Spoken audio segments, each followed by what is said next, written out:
सभी को नमस्कार। आज के इस वीडियो में मैं लेकर आया हूँ हिंदी व्याकरण का एक और महत्वपूर्ण विषय वस्तु जो कि है वाच्य भेद। उम्मीद करता हूँ आपको पसंद आएगा और आप निश्चित रूप से विषय वस्तु का अधिगम कर पाएंगे। तो बढ़ते हैं आज की विषय वस्तु की तरफ, जो है वाच्य। सबसे पहले परिभाषा जानने का प्रयास करें कि ये वाच्य क्या है। क्रिया का वह रूप जिससे यह पता चले कि वाक्य में कर्ता प्रधान है, कर्म प्रधान है या भाव प्रधान है, उसी को वाच्य कहते हैं। यानी वाच्य में क्रिया का रूप जो है वो हमें देखना है कि कर्ता के अनुसार है, कर्म के अनुसार है या भाव के अनुसार है। इसी को कहेंगे वाच्य। वाच्य के प्रकार: पहला कर्तृवाच्य, दूसरा कर्मवाच्य और तीसरा भाववाच्य। तो ये वाच्य के 3 भेद। इन भेदों को विस्तार से समझें तो इसके लिए देखते हैं स्लाइड को। सबसे पहले कर्तृवाच्य। जिन वाक्यों में कर्ता की प्रधानता होती है और क्रिया का विधान कर्ता के लिंग वचन के अनुसार होता है, उन्हें कहते हैं कर्तृवाच्य। यानी इन वाक्यों में क्रिया का विधान कर्ता के अनुसार होगा और कर्ता के लिंग और वचन के अनुसार ही क्रिया का लिंग और वचन निर्धारित होगा। पहचान: कर्ता प्रमुख होगा, क्रिया कर्ता के अनुसार होगी। कर्तृवाच्य में क्रिया का रूप सकर्मक एवं अकर्मक दोनों हो सकता है।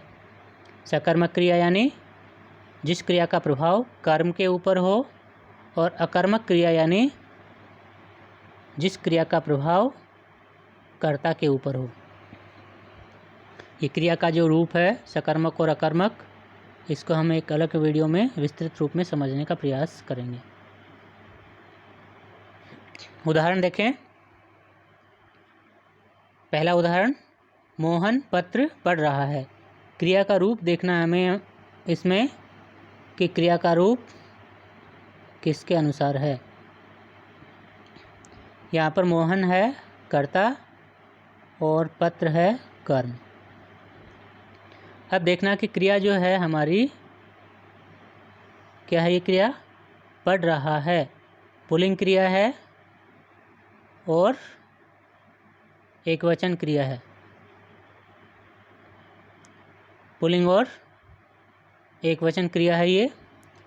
अब क्रिया जिसके अनुसार भी होगी, कर्ता के अनुसार या कर्म के अनुसार, तो कर्ता को पुल्लिंग से स्त्रीलिंग बदलेंगे तो बदलते ही क्रिया का रूप यहाँ बदल जाएगा, और कर्म के अनुसार होगी तो कर्म को बदलने से ही क्रिया का रूप बदलेगा। तो मोहन की जगह अगर हम राधा लिखें तो क्या हो जाएगा, राधा पत्र पढ़ रही है। यानी मोहन को पुल्लिंग से स्त्रीलिंग करते ही क्रिया भी पुल्लिंग से स्त्रीलिंग हो गई। यानी क्रिया का रूप है किसके अनुसार, कर्ता के अनुसार। दूसरे वाक्य में देखें, कबूतर दाने चुग रहा है। तो यहाँ क्रिया है चुग रहा है और कर्ता है कबूतर। कबूतर की जगह चिड़िया लिखेंगे तो क्या हो जाएगा, यहाँ पर चिड़िया दाने चुग रही है। यानी कर्ता का रूप पुल्लिंग से स्त्रीलिंग होते ही क्रिया का रूप भी पुल्लिंग से स्त्रीलिंग हो गया। अगले उदाहरण में देखें, गीता निबंध लिखती है। क्रिया का रूप है लिखती है और कर्ता गीता। गीता की जगह राम लिखेंगे तो राम निबंध लिखता है। तो यहाँ कर्ता को बदलेंगे, क्रिया का रूप बदलेगा। रोहन पुस्तकें खरीद रहा है, क्रिया खरीद रहा है और कर्ता रोहन। रोहन का रूप बदलते ही क्रिया का रूप भी बदल जाएगा। और अंतिम उदाहरण खेल रहे हैं। इसमें लड़के क्रिया है और लड़कों को जब हम पुल्लिंग से स्त्रीलिंग में चेंज करेंगे, बदलेंगे, तो क्रिया का रूप भी यहाँ बदल रहा होगा। तो इसका मतलब है कि क्रिया का रूप कर्ता के अनुसार है। ये था कर्तृवाच्य, यानी जिस वाक्य में क्रिया का रूप जो है वो कर्ता के अनुसार हो, यानी कर्ता के लिंग और वचन के अनुसार क्रिया का रूप हो, वो वाक्य कहलाएगा कर्तृवाच्य। अगले वाच्य के प्रकार के बारे में जानें।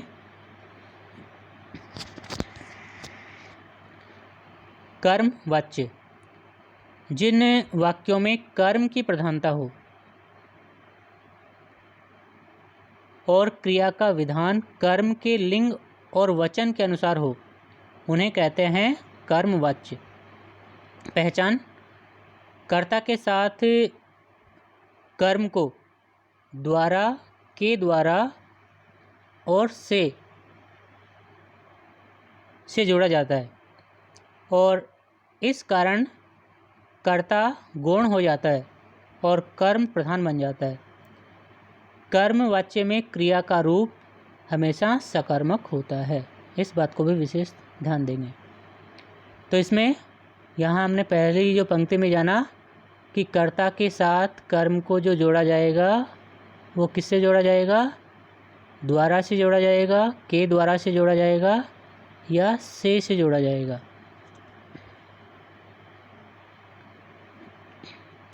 कर्मवाच्य के उदाहरण: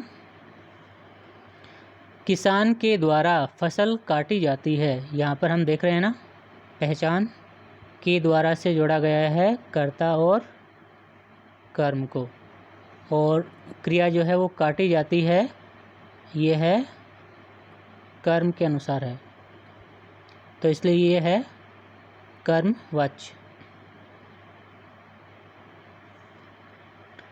कविता से चित्र बनाया जाता है, बनाया जाता है क्रिया है, कर्ता है कविता और कर्म है चित्र, से जोड़ा गया है कर्ता और कर्म को। क्रिया का रूप है बनाया जाता है, पुल्लिंग रूप एक वचन, और ये जो क्रिया का जो रूप है वो कर्म के अनुसार है, क्योंकि कर्म को बदलते ही क्रिया का रूप यहाँ बदलेगा। जैसे चित्र की जगह रंगोली होता तो कविता से रंगोली बनाई जाती है, तो यहाँ ये जो क्रिया का रूप है वो कर्ता के अनुसार नहीं बल्कि कर्म के अनुसार है।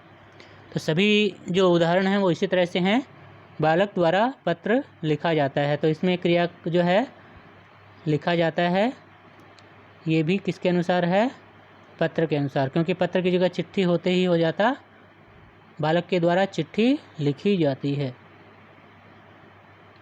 बच्चे से खाना खाया जाता है, तो खाया जाता है ये है किसके अनुसार? कर्म यानी खाने के अनुसार। बिल्ली से दूध पिया जाता है, तो पिया जाता है यहाँ है, ये किसके अनुसार है? दूध के अनुसार है। अब यहाँ इस बात को ध्यान देंगे कि क्रिया का जो रूप है वो किसके अनुसार है? यहाँ कर्म के अनुसार है। अगला जो है भाववाच्य, कहाँ होगा ये? जिन वाक्यों में कर्ता और कर्म दोनों ही गौण हों एवं भाव की प्रमुखता हो तथा क्रिया का विधान भाव के अनुसार हो, यानी भाववाच्य में क्रिया का जो रूप है वो कर्ता और कर्म के अनुसार नहीं होगा बल्कि भाव के अनुसार होगा। और ये इसकी जो पहचान है वो यही कि भाव प्रमुख होता है, क्रिया जो है वो हमेशा एक वचन, पुल्लिंग और सामान्य भूतकाल में होगी, और साथ ही भाववाच्य में क्रिया का रूप हमेशा अकर्मक होगा। यानी क्रिया का प्रभाव कर्म पर नहीं होगा, कर्ता के ऊपर होगा। क्रिया के जो रूप हैं देखिए यहाँ पर, मुझसे चला नहीं जाता, चला नहीं जाता। तो यहाँ ये कर्ता को हम पुल्लिंग से स्त्रीलिंग बदलें, एक वचन से बहुवचन बदलें, लेकिन क्रिया का रूप वही रहेगा जो अभी है। अब चला जाए, तो यहाँ पर भी चला जाए का रूप जो है वो भाव के अनुसार है। बच्चे से रोया नहीं जाता, रोया नहीं जाता। यहाँ पर बच्चे की जगह बच्चों लिखेंगे तो भी यही रहेगा, बच्चों से रोया नहीं जाता। क्यों? क्योंकि क्रिया किसके अनुसार है? भाव के अनुसार। बूढ़े से खाया नहीं जाता, खाया नहीं जाता। बूढ़े की जगह है राम लिखें, श्याम लिखें, मोहन, सीता, गीता, कुछ भी लिखें, खाया नहीं जाता का रूप यही रहेगा। उससे बैठा नहीं जाता, तो यहाँ पर भी बैठा नहीं जाता का रूप जो है वो बदलेगा नहीं, क्योंकि ये है भाव के अनुसार। तो ये है हमारा भाववाच्य। भाववाच्य में जो क्रियाएं हैं वो किसके अनुसार हैं? भाव के अनुसार हैं। और क्रिया का जो रूप है, इसमें आपने देखा होगा सभी क्रिया के रूपों में क्रिया के रूप जो हैं वो चला नहीं जाता, रोया नहीं जाता, खाया नहीं जाता, यानी एक जैसे क्रिया के रूप हैं। साथ ही अंतिम में देखिए बैठा नहीं जाता। तो ये दो तरह के क्रिया रूप इसमें आएंगे, एक तो चला नहीं जाता, खाया नहीं जाता, सोया नहीं जाता, बैठा नहीं जाता, इस तरह के रूप वाले, और एक चला जाए, सोया जाए, खाया जाए, उठा जाए, बैठा जाए। तो इस तरह के जो क्रिया रूप हैं वो भाववाच्य में होंगे। ये आपने जो पहले जो कर्मवाच्य देखा, तो इसमें भी जो क्रिया रूप जो देखा था आपने, क्रिया रूप जो था इसमें वो किसके अनुसार था? कर्म के अनुसार था। यानी कर्म को बदलते ही यहाँ पर क्रिया का रूप बदल रहा था। और दूसरी तरफ यहाँ भाववाच्य में कर्म तो है ही नहीं,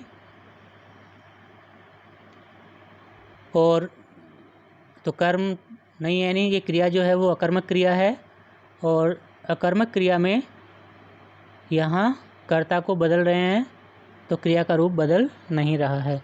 तो ये है भाववाच्य। वाच्य का एक रूप से दूसरे रूप में परिवर्तन करना, यहाँ पर हम जानने का प्रयास करें। कर्तृवाच्य से कर्मवाच्य में रूपांतर करना, यानी एक वाक्य जो कर्तृवाच्य में का उदाहरण है उसको हमें कर्मवाच्य में बदलना है। जैसे राधा नृत्य करती है, ये कर्तृवाच्य है। क्यों? क्योंकि राधा की जगह मोहन लिखने से क्या हो जाता? मोहन नृत्य करता है। तो ये कर्तृवाच्य को अगर हम कर्मवाच्य में बदलेंगे तो कैसे होगा? राधा के द्वारा नृत्य किया जाता है। यहाँ पर अगर अब हम राधा को मोहन बदलेंगे तो क्रिया नहीं बदलेगी। राधा के द्वारा नृत्य किया जाता है, अगर मोहन लिखेंगे तो क्या रहेगा? ये मोहन के द्वारा नृत्य किया जाता है, तो यहाँ पर नहीं बदलेगा क्रिया का रूप। अब बदलेगा किसके अनुसार? नृत्य के अनुसार क्रिया का रूप हो गया ये। पहले राधा के अनुसार क्रिया का रूप था कर्तृवाच्य में, और कर्मवाच्य में क्रिया का रूप किसके अनुसार हो गया? कर्म के अनुसार। और कर्ता और कर्म को हमने किससे जोड़ा? जैसा कि हमने कर्मवाच्य में जाना था के द्वारा से या से। दूसरा उदाहरण देखें। पुलिस ने अपराधी को पकड़ा, कर्तृवाच्य है, और कर्मवाच्य हो जाएगा पुलिस के द्वारा अपराधी को पकड़ा गया। इसमें भी कर्ता और कर्म को के द्वारा से जोड़ा गया है। अब कर्तृवाच्य से भाववाच्य में बदलना। बूढ़ा चल नहीं सकता, कर्तृवाच्य है। क्यों? क्योंकि बूढ़ा की जगह बूढ़ी होता तो क्या होता? बूढ़ी चल नहीं सकती। अब इसको भाववाच्य में बदला, बूढ़े से चला नहीं जाता। तो अब ये भाववाच्य के अनुसार क्रिया हो गई। अब अगर बूढ़ी करेंगे तो क्रिया का रूप बदलेगा नहीं, बूढ़ी से चला नहीं जाता। और अंतिम उदाहरण, आओ बैठें, कर्तृवाच्य है और इसको भाववाच्य में बदलेंगे तो क्या हो जाएगा, आओ बैठा जाए। तो ये वाच्य के एक रूप से दूसरे रूप में उसको बदलना। गृहकार्य के रूप में वाच्य किसे कहते हैं, इसके प्रकारों को उदाहरण सहित परिभाषित कीजिए। इसमें आपको वाच्य की परिभाषा लिखनी है और उसके प्रकार जो हैं उनको उदाहरणों के साथ स्पष्ट करना है। तो ये आज की विषय वस्तु जो थी वाच्य। उम्मीद करता हूँ आपको पसंद आया होगा और आपने इसका अधिगम भी किया होगा। जल्दी ही हम व्याकरण के एक नई विषय वस्तु को जानने के लिए मिलेंगे। तब तक के लिए अपना ख्याल रखिए। धन्यवाद।